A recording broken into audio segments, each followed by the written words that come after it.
بات ہو جائے یا آپ کا طبقہ ہو جائے جتنا بھی آپ کا، یہ کافی آواز اٹھاتے رہے اور بتاتے رہے لوگوں کو کہ وہاں پر کیا مشکلات ہیں.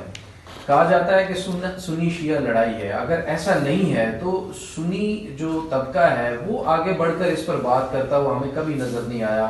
ان کو یہ پرابلم ہے نہیں، یا ان کی ایکسیس نہیں ہے، یا وہ اس کے اوپر بولتے بات کرتے ہوئے کیوں نظر نہیں آتے؟ شیعہ طبقہ جو ہے وہ ہمیشہ اس کے اوپر بات کرتا ہوا، اپنی مشکلات سامنے رکھتا ہوا ہمیں ہر دفعہ دکھائی دیتا. آپ ایک دو کلپ دیکھیں. ابھی پشاور میں ایک پروگرام ابھی ریسنٹلی ہوا ہے، اس میں ایکس سینیٹر، بلکہ ایکس تو نہیں کہتے سینیٹر، تو سینیٹر یہ سینیٹر رشید خان، اس نے صاف کہا ہے کہ کوئی ہمارا شیعہ سنی مسئلہ نہیں ہے، نہ ہم شیعوں سے گلہ کرتے ہیں. ہمارا جو بگن جلایا ہے وہ بھی حکومت نے جلایا ہے، ہماری بھی حرمتی کی گئی ہے، ہماری ناموس کی بھی حرمتی کی گئی ہے، وہ بھی حکومت نے کیا ہے. یہ ایسی بات نہیں ہے کہ اہل سنت سامنے نہیں آ رہے ہیں. لیکن کچھ لوگ یہ بھی کہہ رہے ہیں کہ مجھے ایک بندے کی الفاظ ہیں کہ جب میرے کمپٹی پہ پستول رکھا گیا ہو تو میں آپ کو گالیاں کیسے نہ دوں. تو اس سے آپ اندازہ لگا لیں کہ یہ شیعہ سنی والی بات ہے یا نہیں ہے.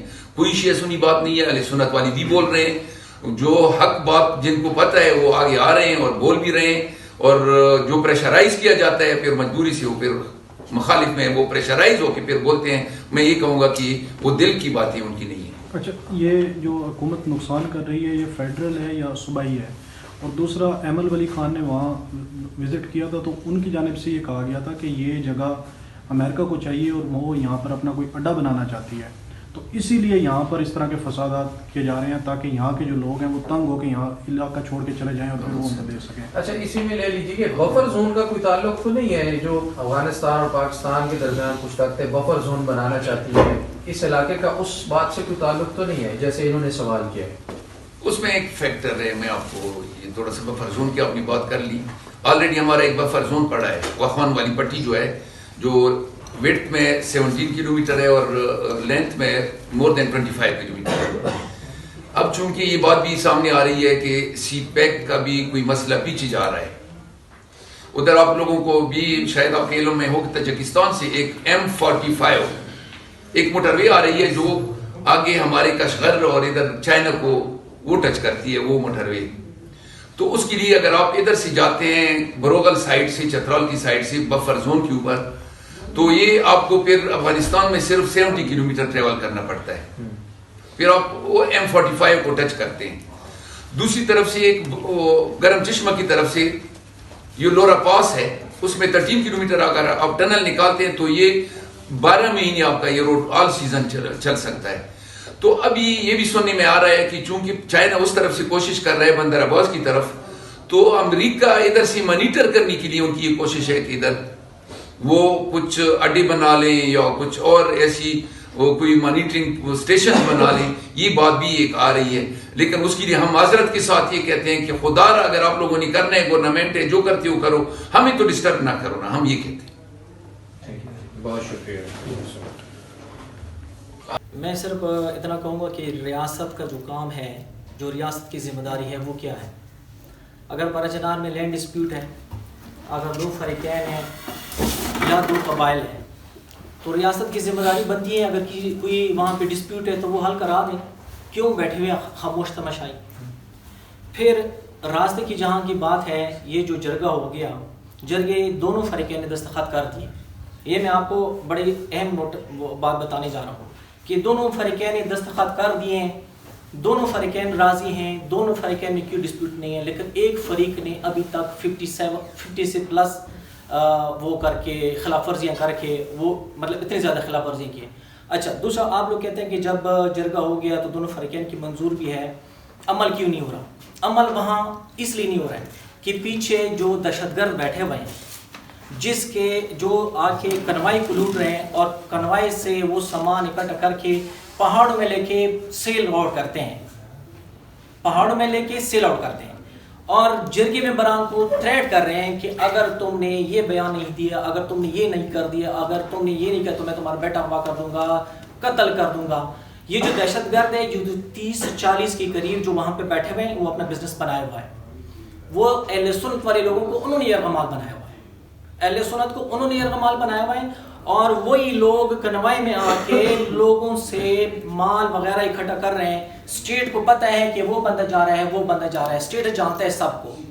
اس وقت اسٹیٹ اس کو کچھ نہیں کہتا، ریاست فورسز ان کو کچھ نہیں کہتی، لیکن بعد میں جا کے وہ اشتہار دیتا ہے کہ اس کی سر کی قیمت میں نے 3 کروڑ روپے لگا دیے، فلاں کی سر کی قیمت میں نے 10 کروڑ روپے لگا دیے، فلاں کی قیمت میں نے 10 لاکھ روپے لگا دیے. یہ کون سا طریقہ ہے؟ یہ کس طرح کا اسٹیٹ ہے؟ ریاست ہے، ایک بندہ آپ کے سامنے آ کے لوٹ مار میں لگا ہوا ہے، آپ کے پاس گن شپ ہیلی کاپٹر موجود ہے، فورسز کی موجودگی میں وہ اتنی بڑا مطلب کنوائی کہ اس پہ اگر 500 کے قریب بھی لوگ لگ جائیں اس کنوائی کے اوپر، وہ خالی کروانا بھی بڑا مشکل ہے. اور وہ 2 دن لگا کے گاڑیوں کے پارٹس تک کھول کے لے کے جاتے ہیں. اسٹیٹ کہاں ہے؟ اس کا مطلب کیا ہے؟ آپ ملے ہوئے ہیں، وہ آپ کے قریب آتے ہیں، ان کو مارتے نہیں ہیں، اور جب دور بھاگتے ہیں تو اس کے اوپر سر کی قیمت لگاتے ہیں. اور وہ کون مارے گا پہاڑوں میں؟ میں صرف یہ پوچھتا ہوں اسٹیٹ سے. یہ ذمہ دار ہے اسٹیٹ، ریاست اسی کی ذمہ داری ہے. اور وہاں پہ میں بتا دوں، اسٹیٹ نے اگر ہوش کے ناخن نہ لیے، وہاں پہ میرا تقریباً چھوٹے معصوم بچوں کا ایک لشکر مر گیا، قتل ہو گیا. دودھ ادویات بچوں کے لیے نہیں مل رہے، ایک پورا لشکر. پھر میرے جوانوں کا ایک لشکر مر گیا، شہید ہو گئے، راستوں میں قتل ہو گئے، ادھر بیماریوں کی وجہ سے، بزرگ، خواتین. آج میں بتا دوں پارا چنار کے اندر امیر اور غریب کا جو فرق ہے وہ ختم ہو گیا. اگر غریب کے گھر سلیمانی چائے کا کپ ہے اور ایک روٹی ہے تو امیر کے گھر میں بھی ایسا ہی ہے. اگر غریب کے گھر میں سموسہ تو دور کی بات ہے، جیم تو دور کی بات ہے، کھجور تو دور کی بات ہے، گھر کی روٹی اور دال لوبیا اور اس کی ذریعے افطار ہوتی ہیں. سب گھر برابر ہیں، اور کیا پتہ کہ غریب کے گھر میں یہ چیزیں شاید کچھ ایسے بھی ہوں کہ اس میں یہ نہ ملے. تو یہ حالات آ کے اگر اس اسٹیٹ نے، اس ریاست نے ابھی بھی نہ سوچا تو یہ بہت دیر ہو جائے گی. لوگوں کے اندر اتنا غصہ ہے، اتنا ایسی نفرت ہے فورسز کے بارے میں بھی، اس حکمران کے بارے میں بھی. مطلب ہے کہ لوگ کہتے ہیں کہ ہمیں یہ ملے تو ہمیں اس کو ٹکڑے ٹکڑے کر کے ڈالیں. کیوں؟ میرا بچہ ادویات نہ ہونے کی وجہ سے اگر کسی کا بچہ مر جائے اس اسٹیٹ میں، دودھ نہ ہو اس کا بچہ مر جائے، ادویات نہ ہو ان کی ماں فوت ہو جائے، ادویات نہ ہو اس کا والد اور اس کا چھوٹا بچہ، تو کیا آپ اس اسٹیٹ سے محبت کریں گے؟ یہ لوگ، یہ تو بلوچستان 90% ان کے ہاتھ سے نکل چکا ہے.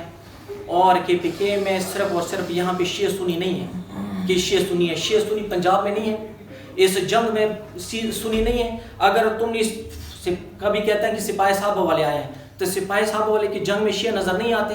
کیا وہ شیعہ مسلمان ہیں اور پرچنار کی شیعہ کافر ہیں؟ مطلب یہ کیا ایک سازش ہے اس KPK کو خراب کرنے کے لیے؟ پورے KPK کو بھی خراب کریں، لیکن آسان ٹارگیٹ اور پلیٹ فارم جو آسان ہے وہ شیعہ سنی کا ہے، یا زمینی اعتراضات دے کر اس علاقے میں یہ اس علاقے کو جہنم بنایا ہوا ہے ان لوگوں نے. آپ کچھ کہنا چاہیں گے؟ اس معاملے کے اوپر سوالات تو کافی سارے ہو گئے ہیں، آپ کیا آبزرو کرتے ہیں، کیا سولوشن آپ کو اس کے اوپر نظر آتا ہے اور آپ کی تھاٹس کیا ہیں؟ دیکھیں، بات یہ کہ اگر آپ کرم، ضلع کرم کے جغرافیہ کو دیکھیں تو ضلع کرم کے جو اس وقت جو مسائل ہیں اس کی بنیادی وجہ ضلع کرم کی جغرافیہ بھی ہے. اور آپ نے دیکھا ہوگا کہ کرونالوجیکل ایونٹس میں اگر آپ پاسٹ میں چلے جائیں، جب بھی افغانستان میں کوئی نئی ڈیولپمنٹ ہوتی ہے تو یہ علاقہ ایز اے لانچنگ پیڈ کے طور پر استعمال ہوتا ہے. اور ماضی میں بھی پارا چنار اس علاقے کو ہماری اسٹیبلشمنٹ، ہماری ریاستی ادارے اور ہماری حکومت استعمال کرتی رہی ہے. اور ابھی بھی آپ جو ریسنٹ ڈیولپمنٹس دیکھ رہے ہیں کہ جو اب ایک نئی فارمیشن ہے یہ گورنمنٹ امریکہ میں اور پھر افغانستان میں جو اس وقت الیجیٹمیٹ گورنمنٹ ہے طالبان کی، تو اور یہ جو اس وقت علاقائی صورتحال ہیں اور بین الاقوامی صورتحال ہیں، جو آپ نے پہلے بات کی کہ یہ بفر اسٹیٹ کی طرف جا رہے ہیں، تو کرم کا جو یہ علاقہ ہے یہاں پہ فرقہ وارانہ فسادات یہ معاملات نہیں ہیں، چھوٹے نیچ لیول پہ ہیں جہاں پہ زمینی تنازعات ہیں جن کو آفن ایکسپلائٹ کیا جاتا ہے. لیکن موجودہ جو صورتحال نظر آ رہی ہے جس میں دونوں فریق جو ہیں وہ بے بس نظر آ رہے ہیں. اور جس علاقے کو جہاں پہ یہ جو مین پارا چنار روڈ کو بند کیا گیا ہے، یہ محسوس یہ تقریباً صرف 15 کلومیٹر پہ ایک پیچ ہے جس کو ہماری سیکیورٹی ایجنسیز کلیئر نہیں کر پا رہی ہیں. اور کیوں نہیں کلیئر کر پا رہی ہیں؟ اس کی ایک ہی بنیادی وجہ ہے کہ جو اپر کرم میں 7 لاکھ کی پر محیط جو آبادی ہے جس کو محصول رکھا گیا ہے پچھلے 155 دنوں سے، اس علاقے میں ان لوگوں کو تنگ کیا جا رہا ہے. اور جیسے آپ نے بات کی کہ ان لوگوں کو مجبور کیا جا رہا ہے کہ یہ علاقے سے بے دخل ہو جائیں. لیکن یہاں پہ میں ایک بات بتاتا چلوں کہ اس علاقے میں آپ نے دیکھا ہوگا یہاں کی اس علاقے کی ایک تاریخ ہے کہ پورے قبائلی علاقوں میں جہاں پہ ملٹری آپریشنز ہوئے یہ واحد علاقہ ہے جہاں پہ آج تک سیکورٹی فورسز کے خلاف کوئی کارروائی نہیں ہوئی. پرٹیکولرلی ضلع کرم 3 حصوں پر مشتمل ہے، اپر، لوور اور سینٹرل کرم.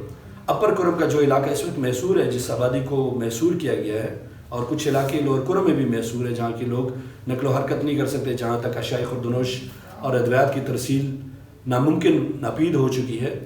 تو اس علاقوں کو جو محصور کرنے کا جو ایک ہمیں جو سزا دی جا رہی ہے وہ یہ ہے کہ ہمیں یہ لگ رہا ہے کہ ہم اسٹیٹ کی پالیسی میں رکاوٹ ہے. اور جیسے ہمارے ممبر پارلیمنٹیرین نے بھی یہ بات کہی کہ ریاست ہمیں بتائیں کہ ہماری سزا کیا ہے اور ہمیں جو ہے اجتماعی طور پر سزا کیوں دی جا رہی ہے. ہمیں بتایا جائے کہ ریاست کی کیا پالیسی ہے. وہ پالیسی ہمارے ساتھ اگر پالیسی نہیں بھی شیئر ہوتی تو ہمیں موٹیوز بتائے جائیں کہ ہم سے کیا چاہتے ہیں کہ ہم اس میں تعاون کریں. جو اتنی بڑی آبادی کو انہوں نے محصور رکھا ہے. ابھی رمضان المبارک کا مہینہ، میں بات کو شارٹ کرتا چلوں کہ ہمارے علاقے کے لیے جو کنوائی جاتی ہیں، کنوائی پہ در پہ حملے ہوتے ہیں، اور ان حملوں میں ملوث افراد باقاعدہ طور پر ان کی ویڈیوز موجود ہیں اور وہ کل عام اس کی ذمہ داری بھی قبول کرتے ہیں. اس کے باوجود بھی ہماری جو پولیسنگ ہے، پولیس ڈپارٹمنٹ ہے، FIR میں درج جو ملزمین ہیں اور مجرمین ہیں ان کے نام بھی نامزد ہیں، ان کی سروں کی قیمت بھی لگائی جا چکی ہے. اس کے باوجود بھی وہ لوگ دندنات اسلام آباد میں بھی پھر رہے ہیں، وہ پشاور بھی آتے ہیں اور وہ پورے ملک میں جہاں چاہتے ہیں وہاں پہ موومنٹ بھی کرتے ہیں. اس کے باوجود بھی ہماری انٹیلیجنس ایجنسیاں اور ہماری سیکورٹی ادارے اور ساتھ بالخصوص پولیس اور ہماری CTD ان کو گرفتار کرنے میں ناکام ہوئی ہے. جس سے یہ تاثر ملتا ہے کہ ہماری ریاست جو ہے وہ اس چیز میں سیریسنس شو نہیں کر رہی، اور اس کے اثرات کیا ہوں گے عنقریب مستقبل میں کہ ایک لاوا پھوٹ رہا ہے ان لوگوں میں سیکورٹی فورسز کے خلاف، ریاست کے خلاف اور بالعموم انتظامیہ کے خلاف جو نفرت بڑھ رہی ہے، اور یہ بہت خطرناک صورتحال کی طرف جا رہی ہے. اور اگر اس معاملے کو حل نہ کیا گیا فی الفور طور پہ کرم میں جو کا مسئلہ ہے، تو یہ اس سے جو ہے پورے ملک میں ایک غلط میسج بھی جائے گا. اور جو فرقہ وارانہ رنگ دیا جاتا ہے، جس اس مسئلے کو بڑھا چڑھا کے پیش کیا جاتا ہے میڈیا کے اوپر، تو یہ فرقہ وارانہ جو فسادات وہاں پہ جو نہیں ہے، جس کو فرقہ وارانہ رنگ دیا جا رہا ہے کسی مسئلے حق کے تحت، یہ پورے ملک کو بھی لپیٹ میں لے سکتا ہے. شکریہ.